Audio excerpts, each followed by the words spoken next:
Hi there, it's Noel Chenier, the developer of the photography assignment generator apps and the creator of the Harlem Shake video that you would have watched. I thought I'd do a behind the scenes video to show you how I created it. Video clips themselves were shot with a Nikon D300s, and the video was put together in Adobe Premiere Pro, which is a great program for editing video. So I started, of course, with some video clips here of me walking away from my computer, turning the lights off. A closer clip of my iPod with it on. Now, as you can see, the screen is kind of weird colored, etc. So I couldn't use that screen for what I wanted to do. So of course I had to bring in an image of the icons on the screen. So I took a snapshot of my actual app screen with my iPod and used that. Now obviously when the apps are doing their thing, they can't have the original icons underneath them. So I also brought in an image where I had removed the icons, but of course left the names of the icons. And this was basically done in Photoshop, just taking a blank screen, overlaying it on top, and just removing the areas where the names would then come through. So then I'm left with a blank screen, and of course I've got to add the different icons on top of it. So to create the various icons, what I need to do, of course, is bring them in as separate images. So I opened up the full screen with all the icons on it in Photoshop and zoomed in on one that would be easy to select. Then I use my quick selection tool to quickly select that shape of the icon and then created a new file. As you can see, it already had the same dimensions as my copy that I made, and then I just pasted it into the new document, and as you can see, put that on a new layer. Now obviously there's white background behind it, so what I need to do then was make it a transparent background. So I then double clicked on the layer to unlock it, and then selected all on that layer, and then deleted it. And then as you can see, it left that transparent checkerboard background.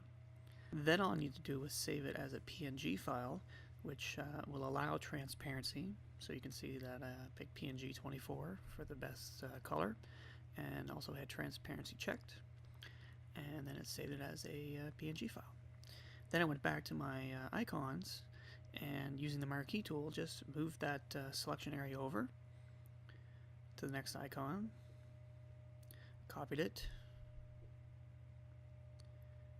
and pasted it into the same icon file. Then again, I went to save for web and devices, saved it as a PNG, and basically kept moving. So I did that for each icon. Now, some of the icons, of course, had different effects happen to them. So the iColorama one, for example, I was going to use that middle circle, so I needed to select and create just the circle.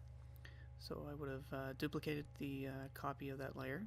So I would have duplicated that layer, and then used an elliptical marquee, holding down the shift key to make it stay proportional, to get the marquee, selected the inverse, and then deleted it.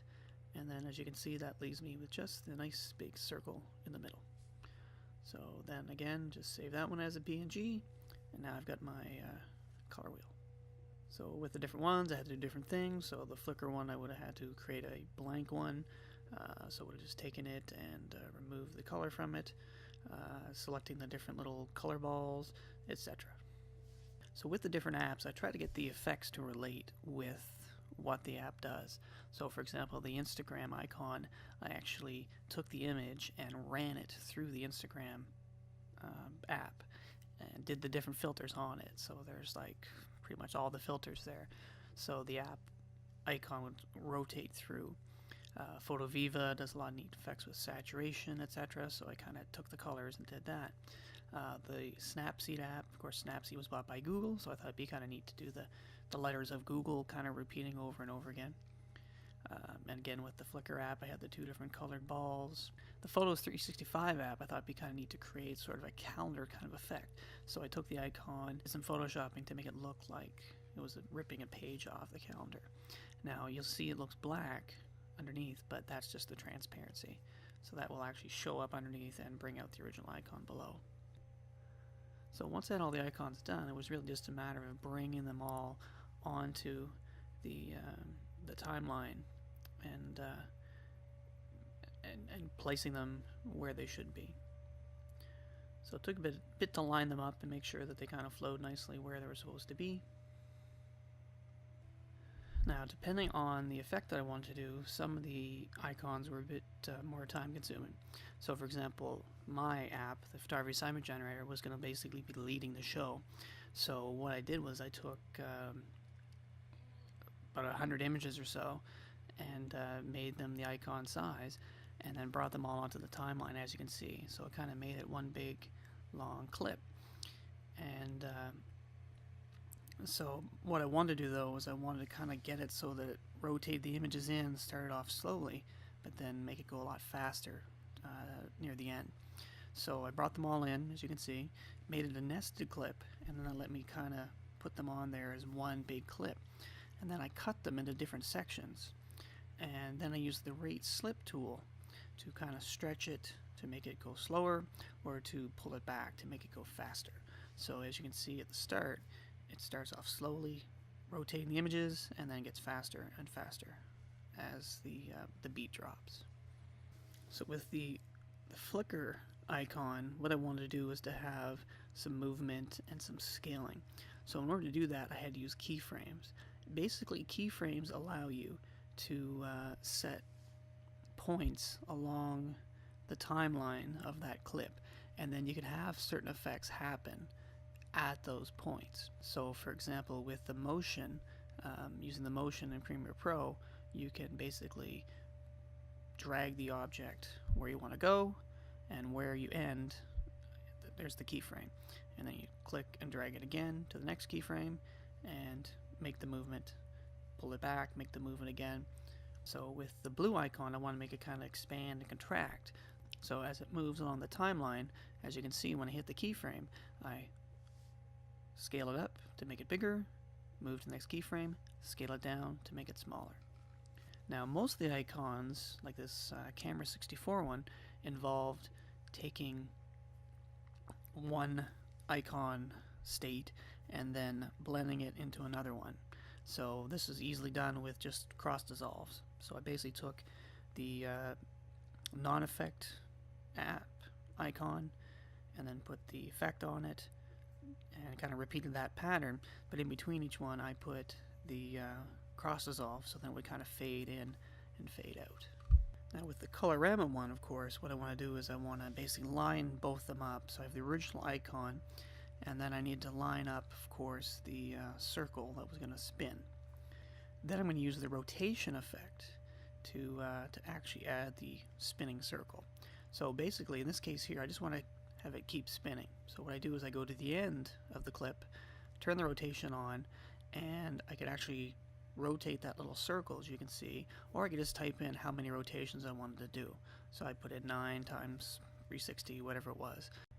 The Photographer's Rights one, I was kind of played around with a bit here, just because one of the things is that Photographer's Rights really have been under attack recently. My idea was to have Photographer's Rights have the icon disappear, and I guess it's kind of my commentary on the fact that Photographer's Rights are kind of being eroded.